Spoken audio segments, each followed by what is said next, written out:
సమరం ఎక్స్పర్ట్ లా ప్రేక్షకులకి స్వాగతం. మనం ఇందులో అనేక విషయాలు కోర్టు సంబంధించిన విషయాలు తెలుసుకుంటున్నాం. ఎక్స్పర్ట్స్ ఏం చెప్తున్నారు, లీగల్ ఎక్స్పర్ట్స్ ఈ కోర్టు విషయాల్లో అవన్నీ చాలా వివరంగా ప్రతి సామాన్యుడికి అర్థమయ్యే విధంగా మనం చెప్పుకుంటున్నాం. ఈ రోజున జడ్జిమెంట్స్, తీర్పులు అనే విషయం మీద కొన్ని విషయాలు తెలుసుకుందాం.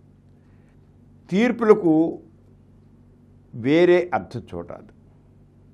అంటే తీర్పు విషయంలో ఉంది కానీ లేక ఉత్తర్వుల విషయంలో ఉంది కానీ ఎటువంటి వక్రీకరణ చేయరాదు. తీర్పు అనేది స్పష్టంగా ఉండాలి.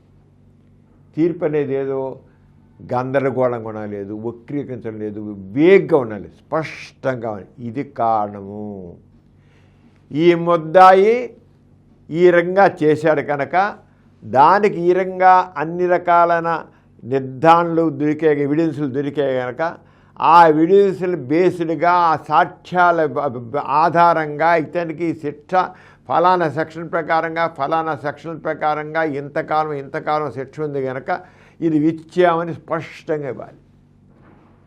అంతేగాని ఊహాగానాలతో కుదరదు, స్పష్టంగా ఇవ్వాలి. తీర్పులో వక్రీకరణలు ఉండవు, పనికిరాదు. Straight forward. ఈ తీర్పు కొట్టివేస్తున్నాను అన్నాను, ఒకవేళ ఈ కేసును కొట్టివేస్తున్నాను నేను ఒకవేళ జడ్జి అన్నట్లయితే ఫలానా కారణాల వల్ల ఫలానా ఈ సాక్ష్యం సరిగ్గా లేదు కనుక అతని దాంట్లో అస్పష్టత ఉంది కనుక ఇందువల్ల అని స్పష్టంగా నిర్ధారణ చేస్తూ తీర్పు ఇవ్వాలి. అది ఆ తీర్పుల్లో ఇటువంటి ఇది ఉండకూడదు. ఇంకా సాక్షులని వారి ప్రేరణతో వివరించబడును.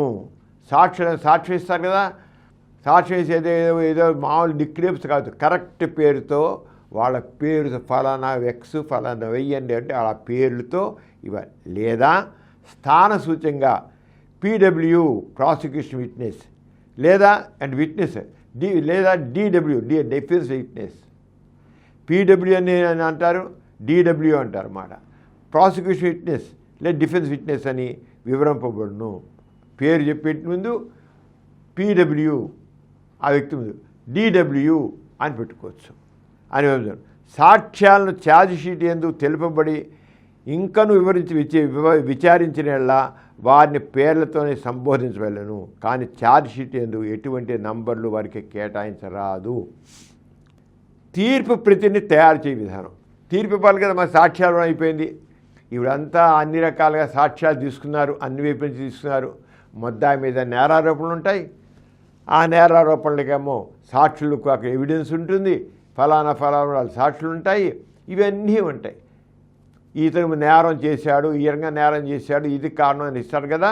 అది తీర్పు ప్రతిని తయారు చేయ విధానం. తీర్పు ఒరిజినల్ను section 354 of the code rules ప్రకారం తయారు చేయబడును. తీర్పు ఇవ్వాలన్నప్పుడు ఏం చేయడానికింది, ఈ ఒరిజినల్ ఉన్నాడు, తీర్పు ఒరిజినల్ తయారు చేసి రాయాలి. జడ్జి గారు తన సొంత దృష్టితో రాయాలి. Original section 354 of the code rules ప్రకారం తయారు చేయబడును. తీర్పు ప్రతికి అడుగును కానీ లేదా పక్కన కానీ ఒక సెపరేట్ పేపర్ యందు పట్టిక విధానంలో వివరాలు ఇవ్వాలి. ఏంటి అంటే ఆ పట్టిక ఏంటంటే సీరియల్ నెంబరు, పోలీస్ స్టేషన్ పేరు, ఏ police station case police station ప్రకారం వస్తుంది కదా, ఏ పోలీస్ స్టేషన్ అది, క్రైమ్ నెంబర్ ఏంటి, ఎంత నెంబర్ ఉంటుంది ఆ నెంబర్.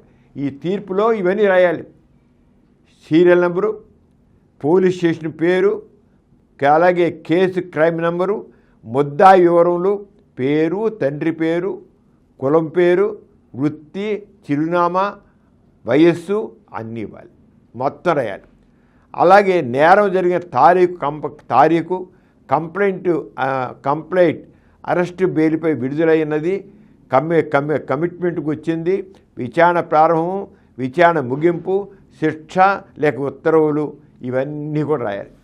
అంటే కేసు ఒకసారి వచ్చిందంటే ఆ కేసు ఎప్పుడు జరిగింది, కంప్లైంట్ ఎప్పుడు ఇచ్చారు, ఎప్పుడు అరెస్ట్ చేశారు, ఎప్పుడు బెయిల్ ఇచ్చారు, మళ్ళీ ఎప్పుడు హీరింగ్కి వచ్చింది, విచారణ ప్రారంభం ఎప్పుడు జరిగింది, విచారణ ముగింపుడు జరిగింది, శిక్ష ఎప్పుడు ఖరారయ్యింది, ఇవన్నీ వివరంగా డేట్స్ వారీగా ఖచ్చితంగా ఇవ్వాలండి.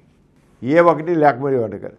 అలాగే ఒకళ్ళు ఆలస్యం అయితే, కేసు విచారణ ఆలస్యం అయితే ఎందుకు ఆలస్యమైంది కూడా వివరంగా రాయాలి. ఎందుకు ఆలస్యమైంది ఇవన్నీ కూడా పక్క పట్టికలో ఉండాలి. ఈ పట్టికలో ఇవన్నీ వివరాలు ఉండాలి. తీర్పు ప్రతులు అనేవి కేవలం 2 కాపీలు వ్రాతపూర్వకంగా తయారు చేయాలి.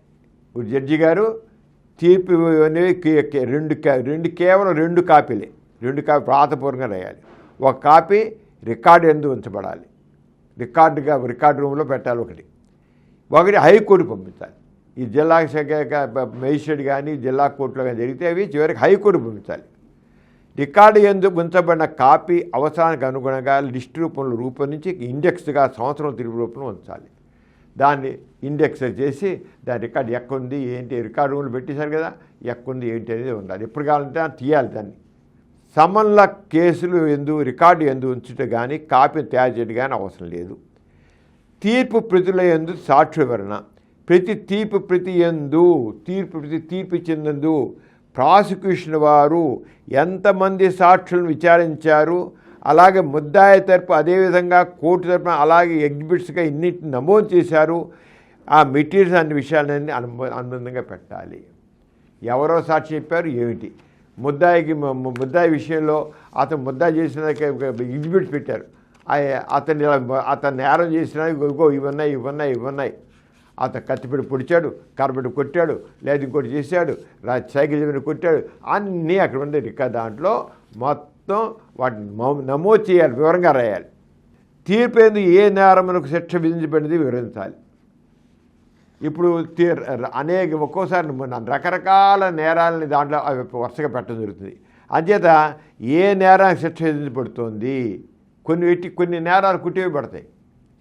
వీళ్ళకి ఏం చేస్తారంటే ఫలానా సెక్షన్ ప్రకారంగా ఫలానా సెక్షన్ ఒక 5-6 సెక్షన్లు 10-6 సెక్షన్స్ పెట్టేస్తారండి ముద్దాయికి.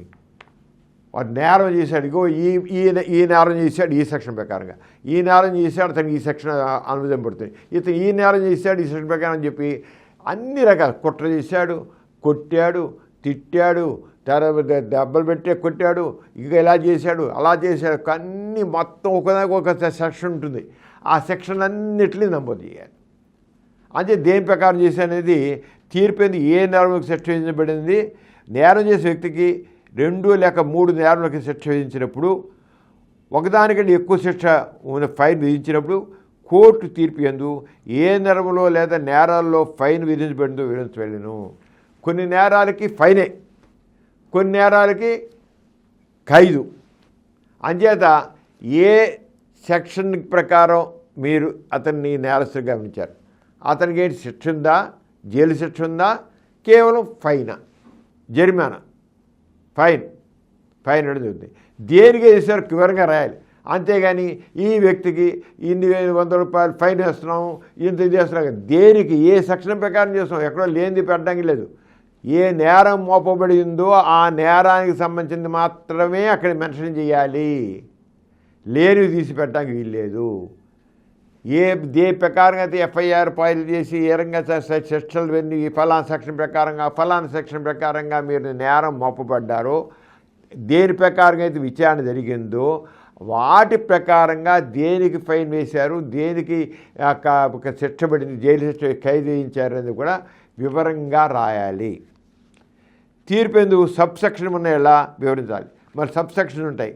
ముద్దాయిని ఐపీసీ సెక్షన్ కింద శిక్షింపబడినప్పుడు, అనగా సెక్షన్ 454 వివరణ కింద సబ్ సెక్షన్ నుండి ఎన్నో రకాల కేసుల్లో వివిధ రకాల శిక్షలు విధించబడతాయి. తీర్పు ఏ సబ్ సెక్షన్లు కింద ముద్దాయిపై నేరం రుజువైంది, మరి శిక్ష వివరించి కూడా వివరించాలి. అంటే తీర్పు ఇచ్చే ఇవన్నీ రాయాలండి. తీర్పు ఎందుకు గత శిక్ష ఖరారు లేక ఒప్పుకోవడం జరిగిందా లేదా కనుక్కోవాలి. ఒక తీర్పు ఇచ్చారు, దాంట్లో దేని మీద శిక్ష ఖరారు చేశారు, లేదా దేని మీద శిక్ష కొట్టి పెట్టినటువంటి దీన్ని కొట్టిపారేశారు, అది కూడా రాయాలి. ఏ సెక్షన్ని ఆమోదించడం జరిగింది, ఏ సెక్షన్ని రుజువు కాలేదో కొట్టేయడం జరిగింది, వివరంగా రాయాలి. ఏ సెక్షన్ కొట్టేశారు, ఏ సెక్షన్ రుజువు అయిందని రాశారు. ఇవన్నీ కూడా వివరంగా రాయాలి తీర్పులో చేసి అలా చేయాలని ఈ రంగా చేయడం జరిగింది. ఈ రంగా తీర్పులో ఇంత వివరంగా ఉంటాయి. అంత వివరం ప్రకారంగా కొన్ని సందర్భాల్లో కొన్ని ప్రూవ్ కావు. ఫలానా సెక్షన్ ప్రకారం కేసు పెట్టారు కానీ అతను ప్రూవ్ కాలేదు, అతనికి తగ్గ సాక్ష్యాలు లేవు, ఆ రంగా చెప్పిన వాళ్ళు లేవు, ఎవిడెన్స్ లేవు అని కొట్టిపారేయచ్చు. మొత్తం కేసు పోతుంది. మర్డర్ కేసు కావచ్చు, ఇంకో కేసు కావచ్చు. వాటిలో ఈసారి మీరు వచ్చి పెట్టారు, మీరు ఈ రంగా మర్డర్ చేయండి, అక్కడ ఏం లేదా ప్రూవ్ చేయలేకపోయారు మీరు. మర్డర్ కేసు చివరికి వాడు చేయలేక బయటకు వస్తాడు. అలాగే దెబ్బలాడి కేసు సెక్షన్స్ పెడతారు. ఫలానా సెక్షన్ ప్రకారం ఫలానా సెక్షన్ ఇది ప్రూవ్ కాలేదని జడ్జి తీర్పు ఇవ్వచ్చు అన్నమాట. ప్రూవ్ కాలేదన్నా ఎందుకు ప్రూవ్ కాలేదో చెప్పాలి, ఎందుకు అయింది కూడా చెప్పాలి. మీరు ఫలానా సెక్షన్ ప్రకారం పెట్టారు కనుక ఆ సెక్షన్ ప్రకారం ఇది ప్రూవ్ కాలేదు, ఇక ప్రూవ్ అయింది, ఎందుకు ప్రూవ్ అయింది కూడా చెప్పాలి. ఇదంతా జడ్జి గారు మొత్తాన్ని చేయాల్సి వస్తుంది. అది ఈ రంగం మనం ఇప్పుడు దీనికి సంబంధించి ఈ రోజున ఈ జడ్జిమెంట్ గురించి తెలుసుకున్నాం. వచ్చే ఎపిసోడ్లో మరొకటి తెలుసుకున్నాం. అంత సెలవు, మరి నమస్తే. ఈ కార్యక్రమం మీకు ఎంతో నచ్చింది కదా. ఇటువంటి మరిన్ని వీడియోల కోసం అనతి కాలంలోనే 21 కోట్ల వ్యూస్ సాధించిన సమరం ఛానల్ సమర్పించు సమరం ఎక్స్పర్ట్ల ఛానల్కు సబ్స్క్రైబ్ చేయండి, లైక్ చేయండి, మీ ఫ్రెండ్స్కి షేర్ చేయండి. అలాగే ప్రక్కనున్న గంట సింబల్ని ప్రెస్ చేయడం మర్చిపోకండి.